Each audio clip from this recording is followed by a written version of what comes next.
mentorship te zai yang le mai talent thatak pathian na pe chewa talent te pathian ro kuinan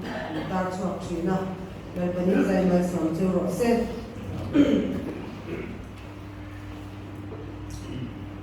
program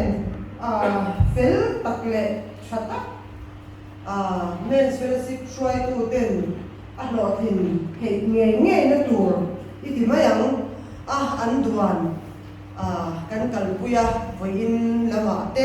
hei zanin thlengin aro pui ka tia a lo tha ka ti tak zet ani ti chuanin thu te kan soipa in thil engemaw then te thuma te han nei zok ka duwa voin chuna kan items nei te a tha ka ti le maya lo ka tia chumi rual chuan thil pakhat kan soi tu chu solo te oma ma se khol thil te ni a thil lo fel lo om ve thei te ani a puzo muna zai la ya khatianga soundtrack lo fel lo te maro chu kan musician te bengwar ka tia in support tha ka tia lo ka tia track fel lo le thalo lam mia lovin ama ko nge ni za mia lova khatianga aron chun zom thei de kha aron pui ka tia pathian ro pui in puan suana nge in ka sia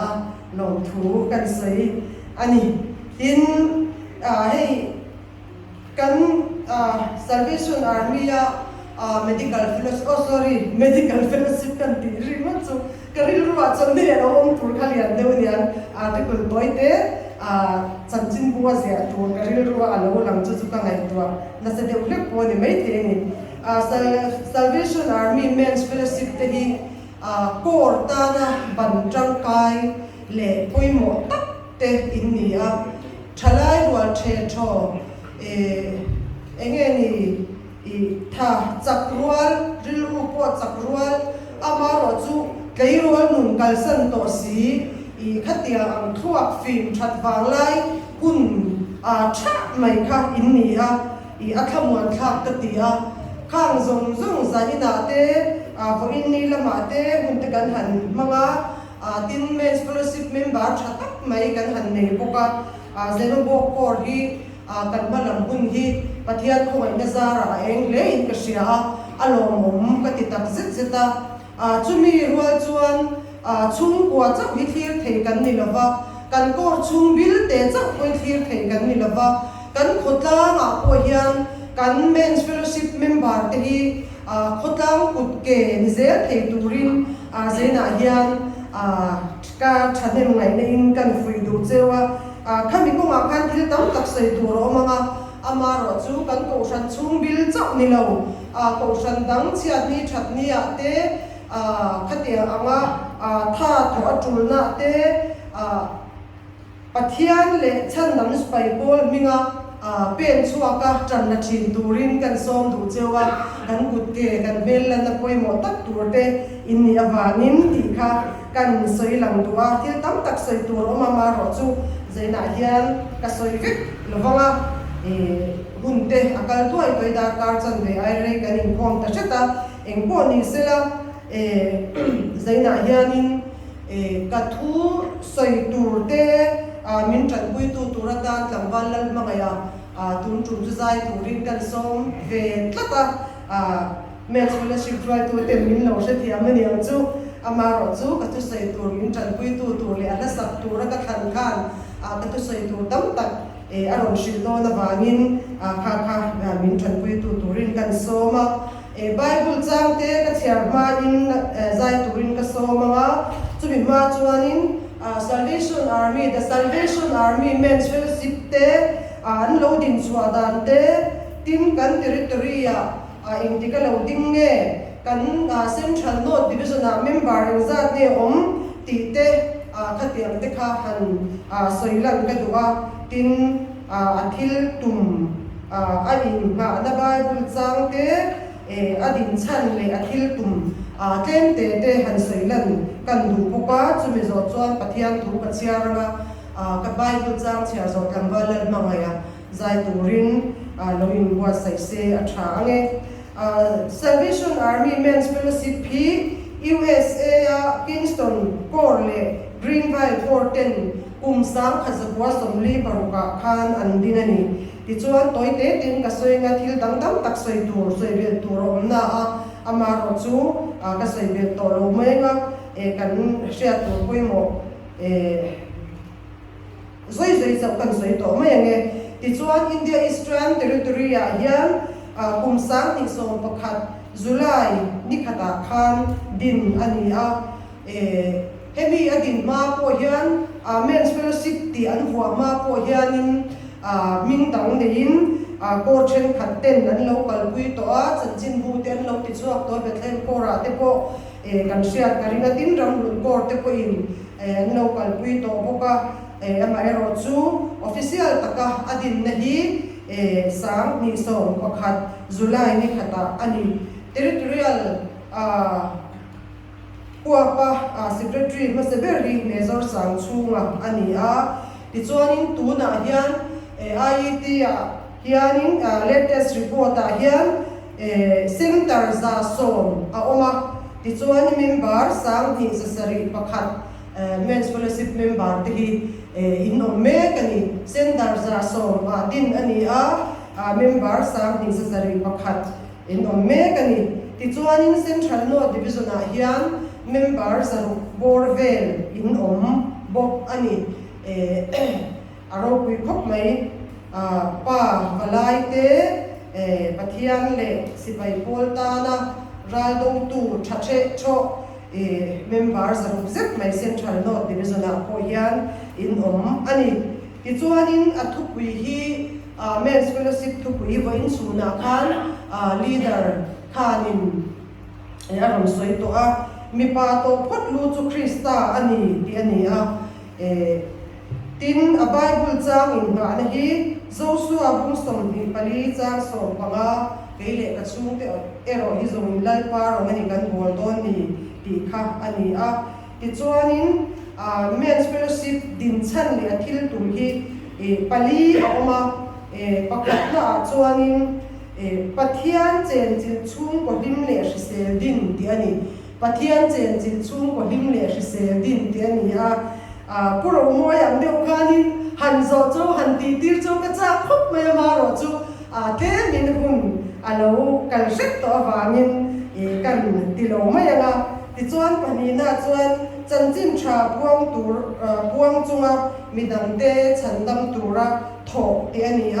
tin pathumna chuan mipa Men's Fellowship rongbuana zom du te ui khoma man tangkai ti ani palina chuanin member te sipai thani tura cher chua ti ani apoimo khop mai in thil tum le in din chan po member te sipai thani tura cher chua ti ni tin ti tur poimo tak tak hi paru ko ma amero chu ero chu ka soi lam to lo mai anga voin suna khan puchunga Men's Fellowship shoi tu khan aron sei do wa khan ka soi lam to lo mai anga tichuanin kan territory hian hei territory Men's Fellowship Kuapa Men's Fellowship kom puite omdona chunga tan te po chuanin nasa takin tuna hian territorial level po in buat sai na te kalme kanin ti kha kan soi du pok ani tichuanin pathian thu kan siaranga korin kuami tenena tirko pola le khathon pakhatna bungsom pakhat chang thum thua hian kan siarange korin kuami tenena tirko pola le khathon pakhatna bungsom pakhat chang thum thua hian amero chu mipa to hot lu chu Krista ani mei chelu chu mipa ani mipalu chu pathian ani tin sia kadu ani mipa to hot lu chu Krista ani mei chelu chu mipa ani mipalu chu Krista ani Krista lu chu pathian ani tin sia kadu ani Philippi kuami tenena tirbo pola le khathon bung khat chang som ni le pasari hian Philippines Kwame Tenen Tilko Pola le Katon Bung Khatsar Somni Pasari le Char Somni Pariata hian kan siarang maro chu chang somni pasari e chawhi kan siarang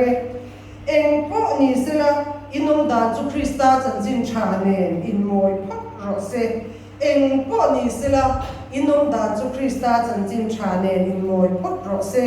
pathian in thu kan siarte kan zawai tan mal min som sak ro se tlangwalan mangaya zai tu min ka ro so no Tiada puina lung akhir sokshi ni kita kasih.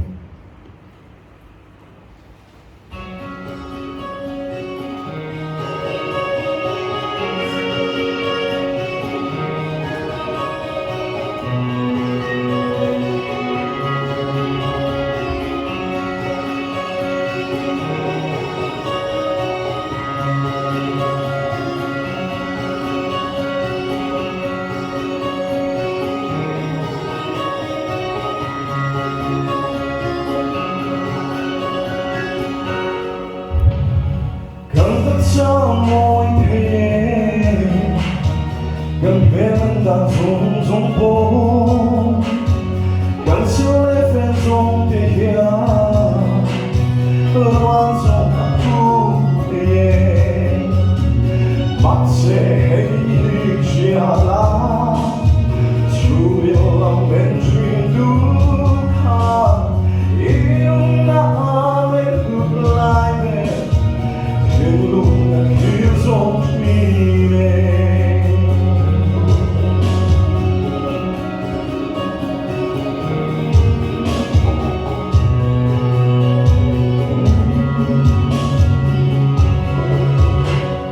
Ngày lâu xuống lại bay dòng ngã, rồi bỏ cần cố thở hay, mắt sẽ khi đó đi khao mắt sẽ hay chia lá chú lên lòng em truyền đúng ha yêu đã lên ngược lại về thiên lúc đã khi gió phi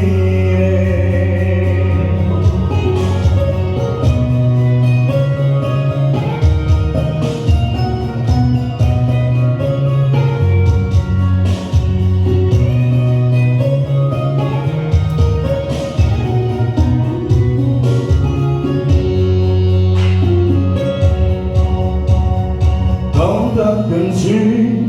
em bé cần xanh lại truy lưng ngồi im vùng dấu đen nông xì lông đúc xa maya gấp bộ này mà sẽ là ăn khai muôn hay lâu khi xa này chỉ lâu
Korin thon khat kan han chiara khan in thupui in nga na ani boka kan han chiara khan in mipa to khut lu chu Krista ani mei chelu chu mipa ani Krista lu po chu pathian ani ti kha ani a poi mo khop maya kan taksa hi hey kan kut te po kan kut trăng te po abung theya tin kan ban te po alo bul bal theya ban roi na wangin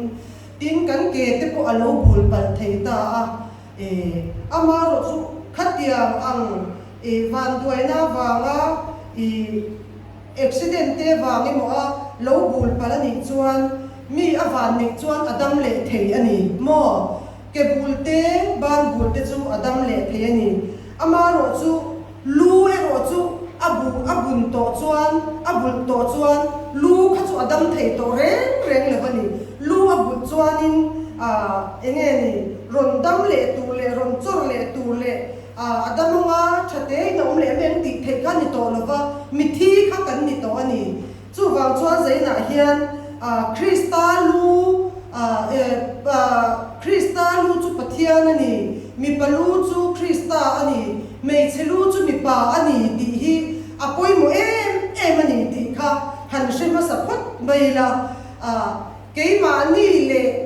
kan lu in zom lo chuan pen ve ma ila kal ve ma ila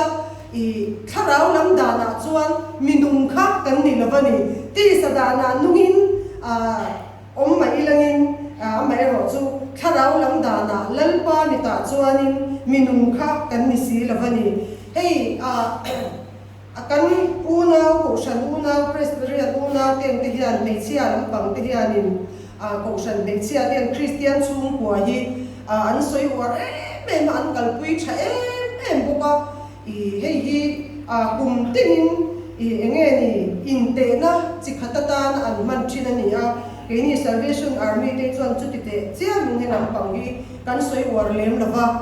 me ro choi poi mo ka ti khop maya ko shan mei chia chung ko nu tak te hianin ke ni chu chung ko lubung kan ni lu nei lo kan ni an ti thina an mang an thu te an soi thina chung ko pa ber kha mei chelu ni chung ko lu ni si chuanin kha khan krista azum si lo kha chuanin chung ko lubung kha an lo ni maya kha khanin kha chung kwa pa ber khanin ahum pa ni na amo phurna te ati tur te pathian le achung ko inkara amo phurra ahum te alwa zo lova tin chung ko pa berin chung kwa kai shwai na konga pa ni na hum alwa zo lo chuan nu in ma la ka ngai thina ma ro chu nu in ma ala na tam tak in chung hi mizo te na kan thir da na chuan chung ko za om ani le si lo ani kan nual suat le thina kan en dan kha alo dang le thin bok sia pa ai nu a fel zo na ma alak zo na in chung ko nu rong re na in chung ani kan di le loi bok sia tin chu mai ba ka chuanin he christian chung kwa chung kwa le pathian anin zom na tur tak takata na pa in ma alak lo chuanin adik tak chuan kan ni zo society hianin pa kania lom ka thu alom ka ti tur ani ti tur ani lo ka thutluk na ani ti kha pa tam tak ril ru hi alo ni le sia chu wang chuanin pa nu ina ma an lak tak tak don khanin thil ani tak tak le thei si lovani mf te thil tum le adin chan pakhat na khanin pathian chen chil chung ko lim le hrisel din ti kha ani chu wang chua zaina hianin toy tak le war tak le thane ngai taka asoi du chu pathian chen chil chung ko lim le hrisel din turin voini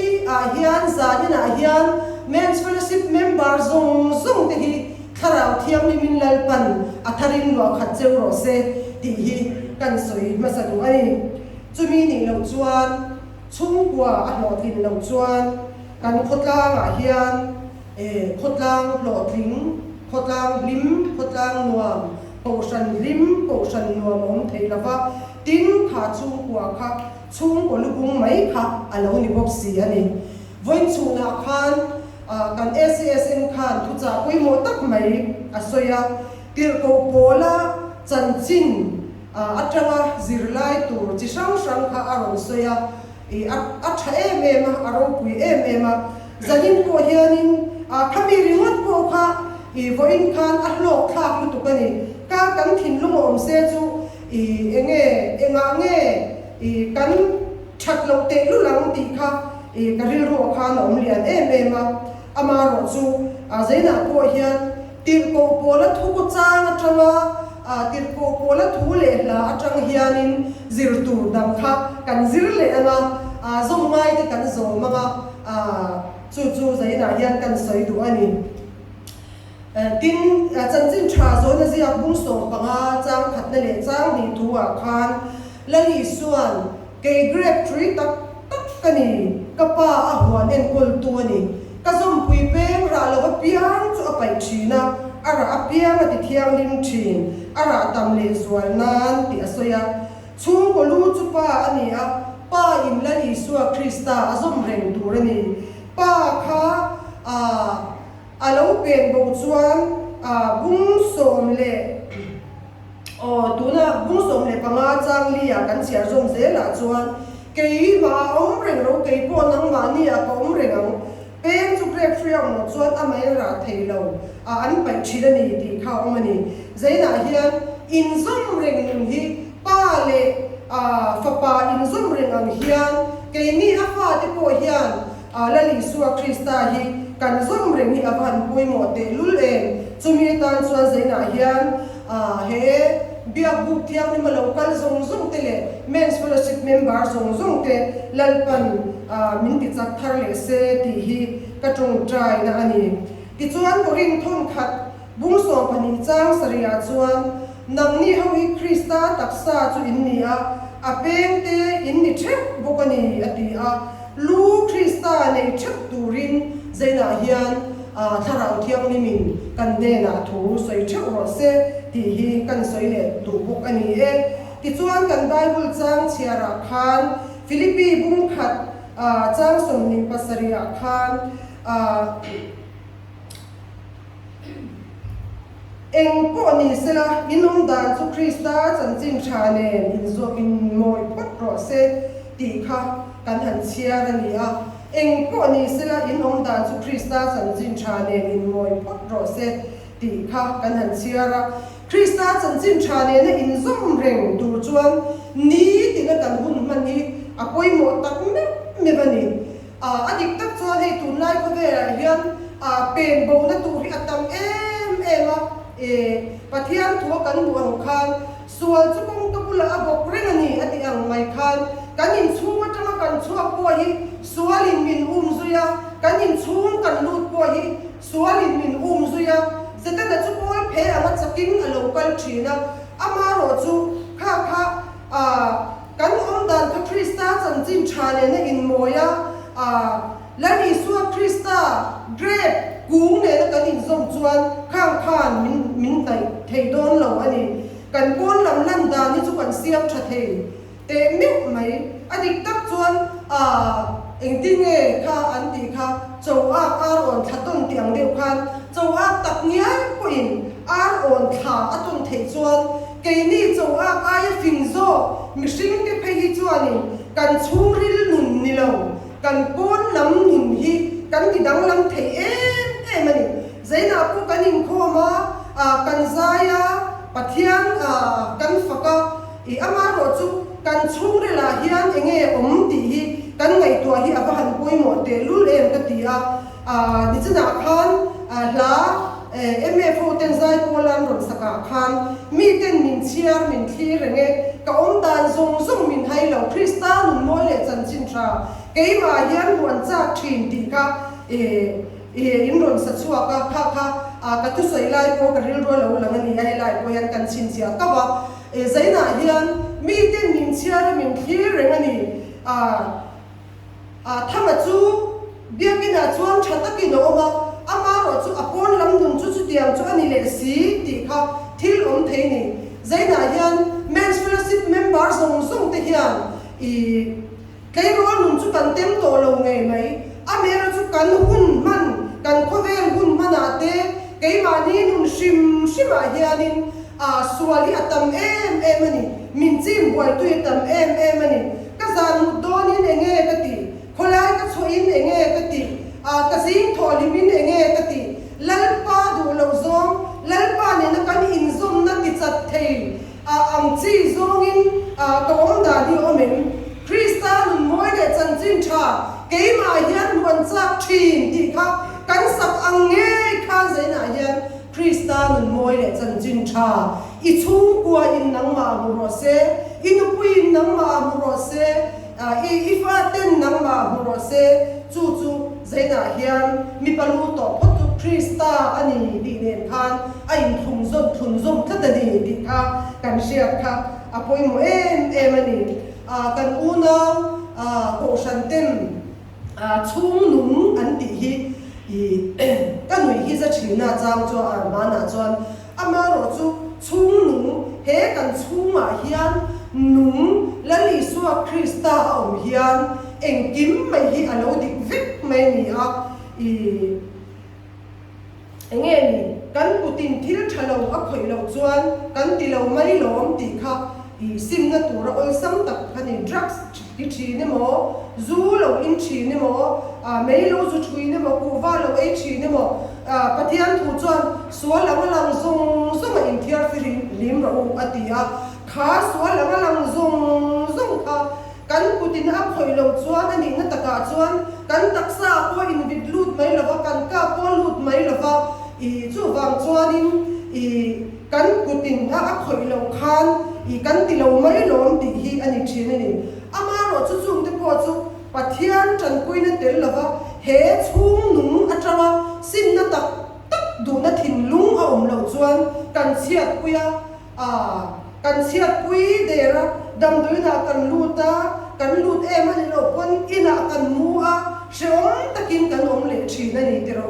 chu wang chuan zaina hian Krista chan chin thane na in moi tur hian kan nun hi kan in buat sai apoi mo em ani Krista chan chin thane na in moi theilo in moi lo tur min nun tir tu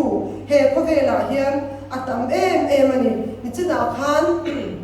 atlang wal ma ngai khan wala sai la wala aron sa ma se hi shiala chungril lam en chin tu khan inuna amai nat lai ber adu lai ber thin lung a thir zok thin atiani zaina hian kan bon lam lan dan chu moi thei kan sil fen te po moi thei kan min cheina kan vun te po tu na chon kan ti dang lam thei zo to mo vun hang tak te point vun ngo tak an nei thei to ai zo khopui ate khopui sham shawa mi zo lam chu ma ko yan vun moi lo ve tak pon vun na tak tak an nei thei to na la ya hian lali suwa Krista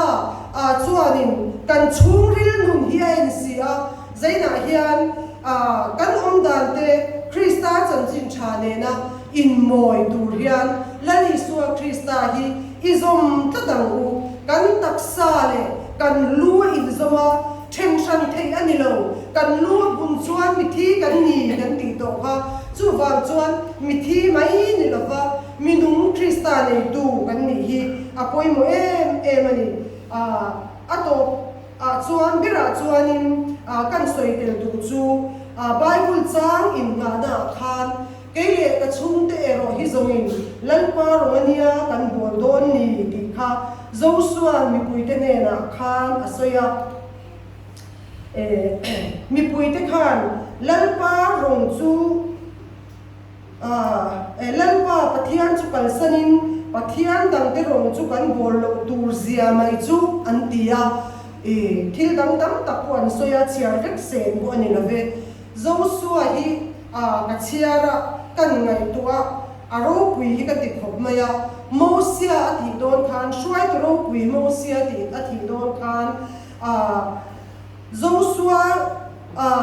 ne na khan I akutang nata mo Joshua ne na khan akutang nata ti chuan Joshua chu fin na in alo khatta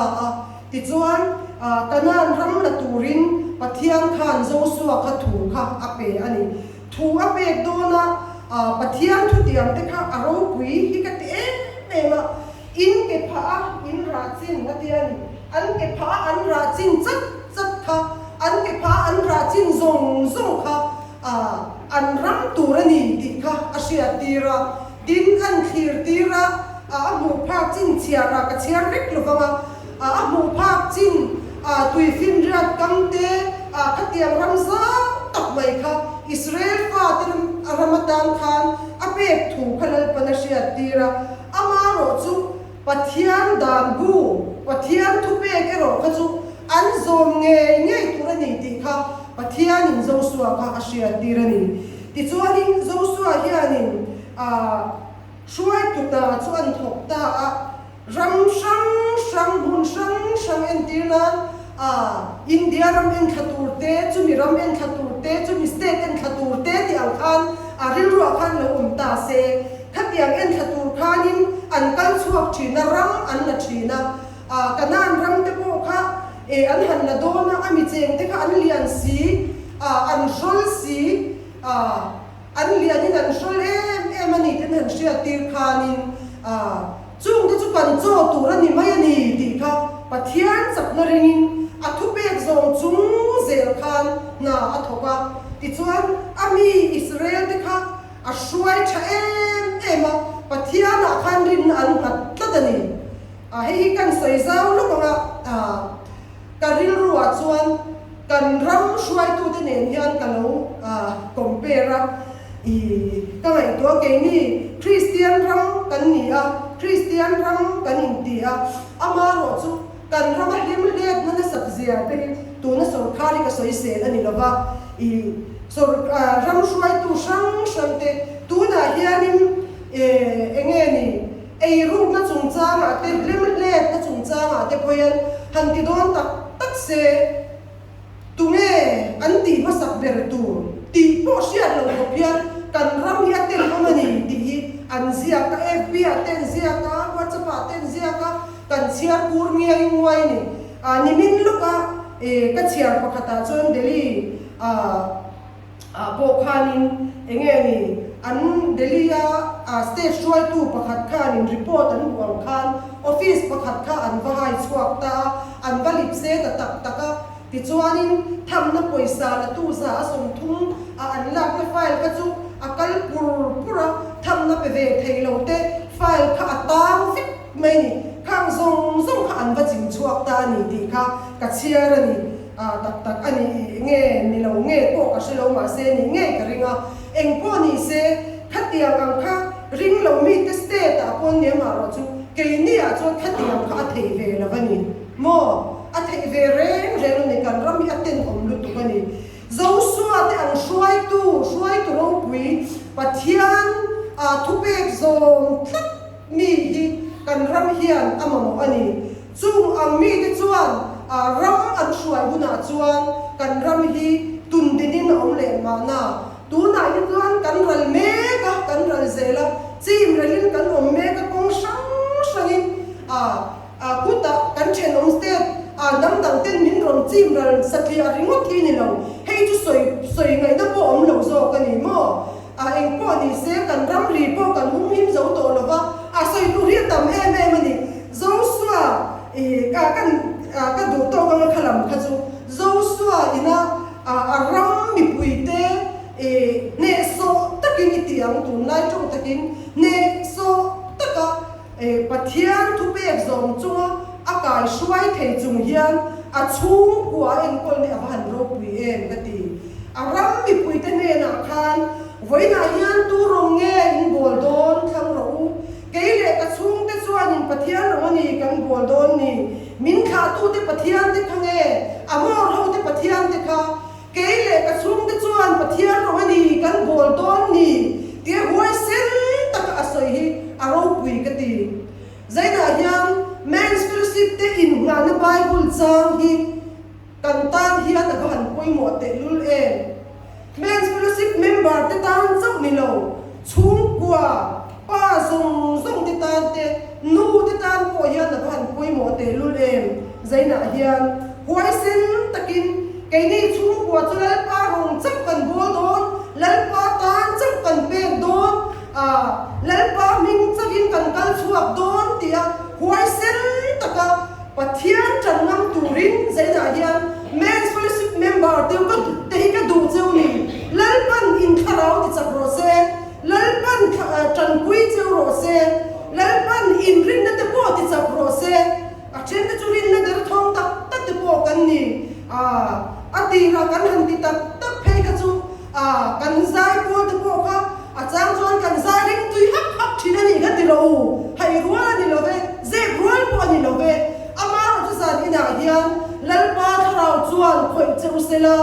he thu mang hian lal pan min ne na tharin thu lo soi le ro se keile ka chung te chuan lal pa ro ni kan bol don ni ka lu krista len kan in zom ta dara ka lu chu ka kal bo san ngai lo pa ra chua tam ni turin ke ka pen zo kang tia lal pan in de na